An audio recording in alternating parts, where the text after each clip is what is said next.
বাজারের এই দামের মধ্যে জমি থাকলেও বাড়ি বানানো আজ অনেকের কাছেই শুধু একটা স্বপ্ন হয়ে গেছে। ইচ্ছা আছে, কিন্তু সামর্থ্য নেই। কিন্তু যদি বলি মাত্র 3টে কন্টেনার দিয়েই একটা মডার্ন, কমফোর্টেবল লাক্সারি বাড়ি বানানো সম্ভব, হয়তো এটা আপনার ভাবনার থেকেও সহজ। ধীরে ধীরে সেই জায়গায় আসতে শুরু করলো কন্টেনারগুলো। প্রতিটা কন্টেনার বসানো হচ্ছে খুব হিসেব করে। লোহার দেওয়াল কাটতে গিয়ে আগুনের স্ফুলিঙ্গ উঠছে। ধীরে ধীরে 3টে কন্টেনার একসাথে যুক্ত হলো। কাজ শুরু হলো। মেঝে তৈরি, ঘরের ভাগ করা। এখন প্রথমবারের মতো মনে হচ্ছে এটা সত্যিই একটা বাড়ি হতে পারে।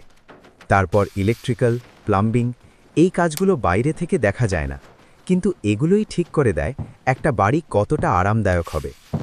দেওয়াল তৈরি হলো, স্মুথ করা হলো, আর পেইন্ট করার পর পুরো জায়গাটা যেন একদম নতুন একটা রূপ নিতে শুরু করলো।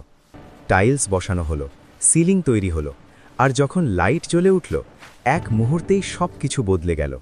যেখানে একসময় ছিল শুধু একটা খালি জমি আর কিছু পুরনো কন্টেনার, সেখানেই এখন দাঁড়িয়ে আছে একটা সম্পূর্ণ, সুন্দর, লাক্সারি বাড়ি। বাস্তবতা যত কঠিনই হোক, নতুনভাবে ভাবতে পারলেই পথ বের হয়। হয়তো স্বপ্নের বাড়ি ঠিক এমনভাবেই একদিন বাস্তবে রূপ নেবে।